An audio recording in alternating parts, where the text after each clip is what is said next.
Hey ManCavians, this is Bob from DaBob's N-Scale ManCave. And today I'm doing a review of this NCE wireless PROCAB controller. Why? Well, this was upgraded from a previous version, had an antenna on it and everything, and so I want to check out what the improvements are to this latest version of this product. Now, if this is the first time you've run across the ManCave channel here, consider subscribing. Leaving a comment and ringing that bell down below.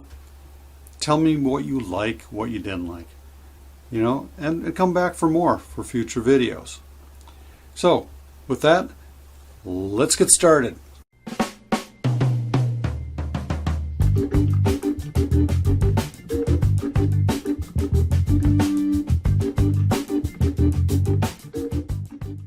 So one of the first things that you may notice about this controller is that it does not have an antenna on it anymore.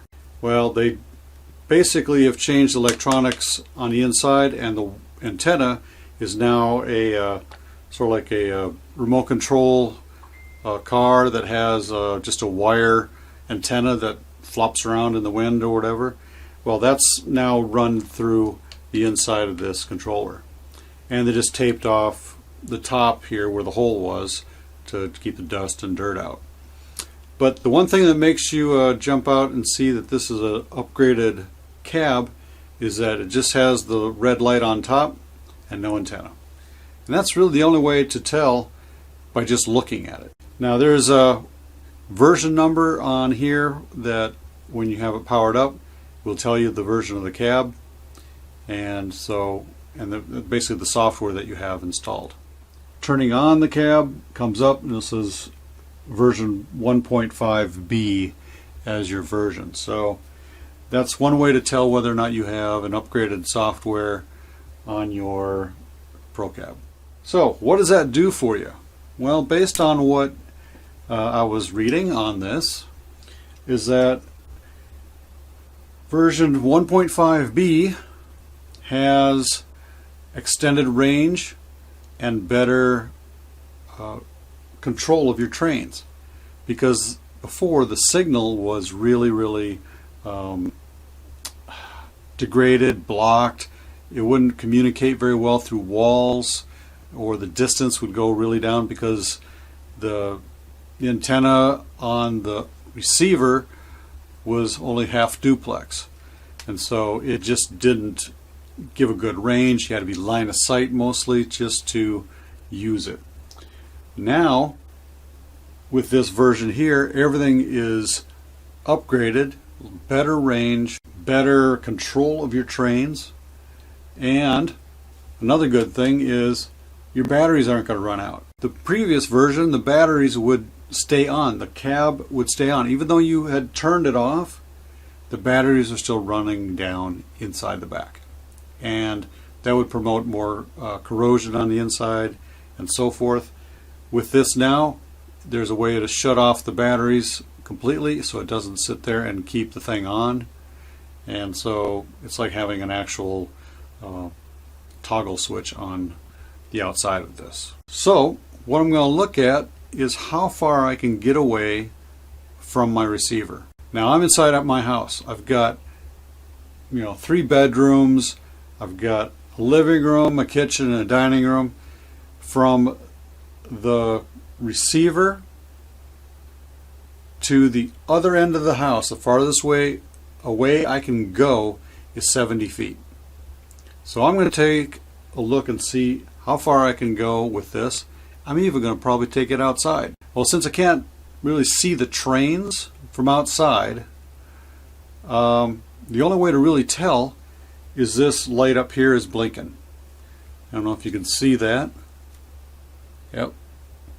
So that light's blinking, which means it's talking to the receiver. Previous versions, if you were real close to your receiver, it'd be like it wouldn't even talk, wouldn't even connect, because you're too close to it. There was like a minimum distance you had to be away from the receiver.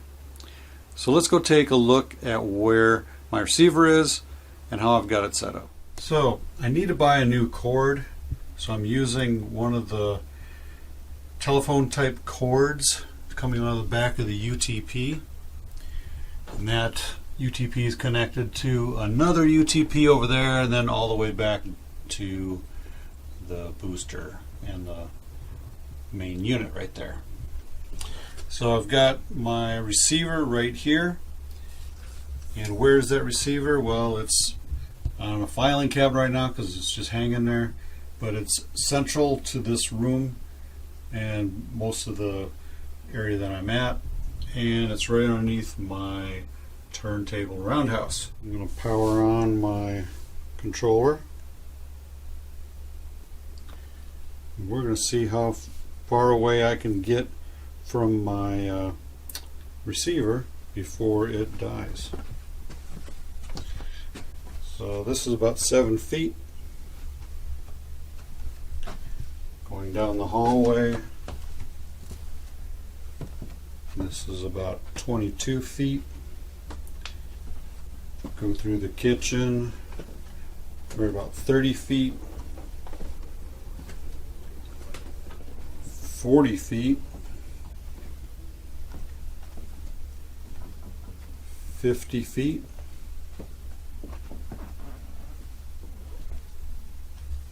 60 feet.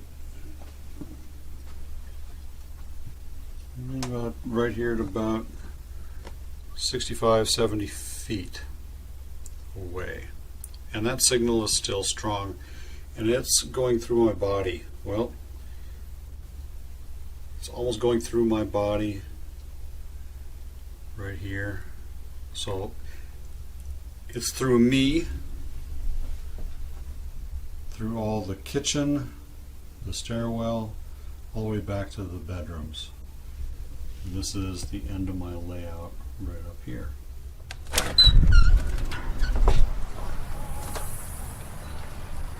I am outside.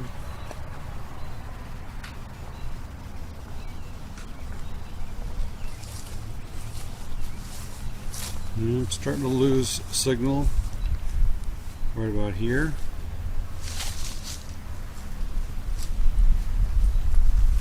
Of course, I was standing in between that and the house. So I would say right now I am probably somewhere, I'm basically at the end of my driveway in the street. I can still get it, so I'm going to keep walking this way. I'm probably close to,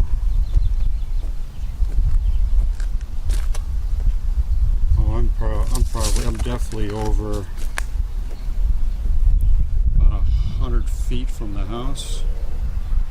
This thing is still cooking.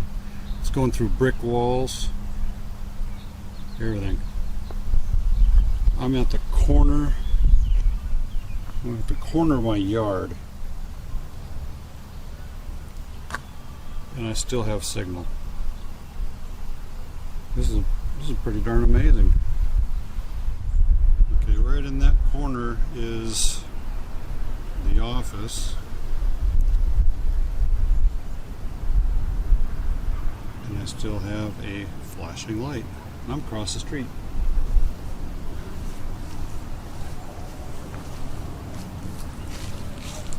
Okay, it's starting to die right about in here. So probably max range as going through trees and layout and walls and everything else just to get to here. So I can be pretty far away from my layout and the receiver and still get good signal through all of this. Okay, the train's coming and I am stopping it.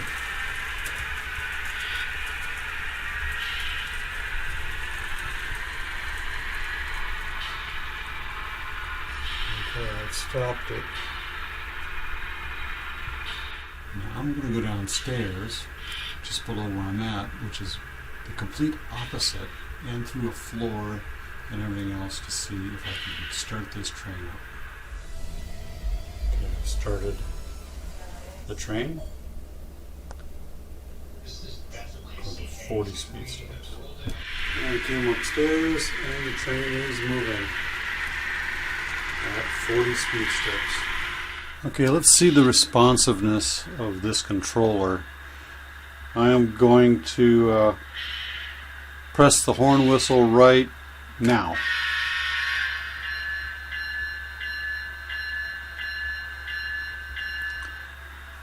Hitting the bell right now. And off. Very fast. It's like it was plugged in. I can't really see the headlights on this right at the moment, but those work equally as fast. I'm going to go up one speed step. And you can hear it already starting to spin up. 2 speed steps.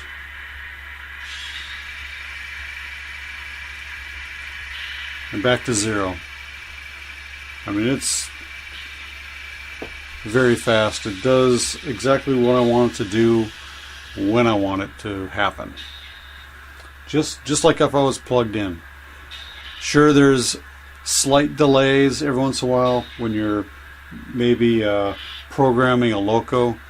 You know, you're fat fingering something and it doesn't quite press. I did notice that happens a little bit.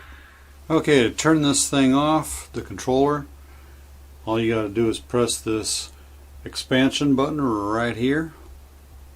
And when you press that, you get an option to turn it off, the controller, or set the clock. And press number 1, and it goes off. Just like that. I saved some batteries. What do I think of this upgrade? Well, right now, it's awesome. It's 100 times better than what I had previously. I couldn't trust it to keep the batteries charged. I have rechargeable batteries in there, and I would leave them in there, and probably 1 or 2 days later they'd be dead. And that just wasn't going to cut it. And as far as I knew, everything was turned off. I turned it off like I normally would, just like I showed you, but didn't care. It would not keep the batteries from draining. And so it really wasn't what I really expected from a wireless controller. And so it was greatly improved when I got this upgrade. So how much does this upgrade cost me? Hold on a second.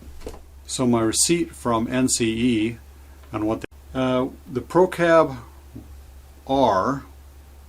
for wireless, it needed a RB02 base station.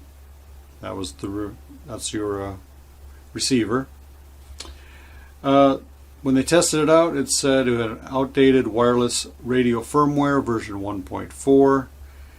The RB02 base station had outdated wireless firmware as well. What they did was they installed a wireless radio software version 1.5, replaced corroded battery terminals and the wires, retested the cab fully, $106.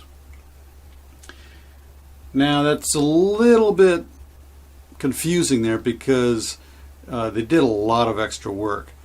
Basically, I had a whole new circuit board put in so that it would work with the wireless. They didn't have to really do any soldering. They just replaced the board and fixed the battery terminals. So basically, it's a rebuilt controller. The RB02 base station, which was basically an RB01 before, they put a $25 card in there to replace what was in it, and that upgraded to firmware version 2.1 and retested it. That was $25. Shipping was $7. So a total of $138 was what it cost me to upgrade my controller and base station receiver. They did. One thing I also got from them was a little faceplate for my UTP over here where my receiver is plugged in. I didn't have a faceplate that came with the set. Someone had taken the faceplate out when they had it, and so I didn't have one. So this is a plastic faceplate. The one that I bought over here, down here, has a metal faceplate. They don't sell those metal faceplates anymore, but I must have gotten an older one, and so the replacements are now plastic. And so I'm going to have to install this on there at some point in time. Final review. I could go probably 110, 120 feet away from the receiver, through brick wall on the side of my house, and all the layout and everything else in between there, electricity, computer monitors, all that stuff is in the way of that signal. It still made it all the way out across the street, and went down the other way to the end of my property. And so I am very happy with the range, and the control was there. It could still control the train from that far away, and I thought it was awesome. Even went downstairs in the basement through all the flooring and all the rooms and all the wood, electronics, electrical, everything in between, and brick, even more brick wall, and I was still able to control the train. I can go anywhere in this house and on anywhere on my property and start my train up, stop it, blow the horn or the whistle if you got a steam locomotive, everything. So I really thank NCE for doing this. It did take a while to get it back because they do a lot of these repairs, and so my product was received at their office on April 23rd, and I received this roughly on June 4th when I got it back.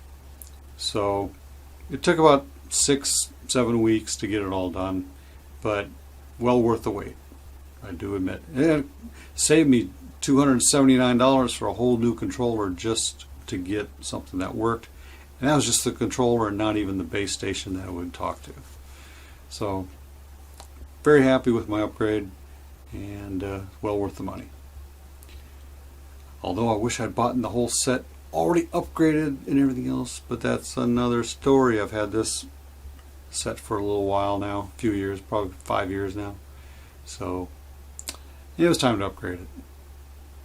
And now I can go all over my layout, anywhere on the layout, now that I have it all done, and control my train.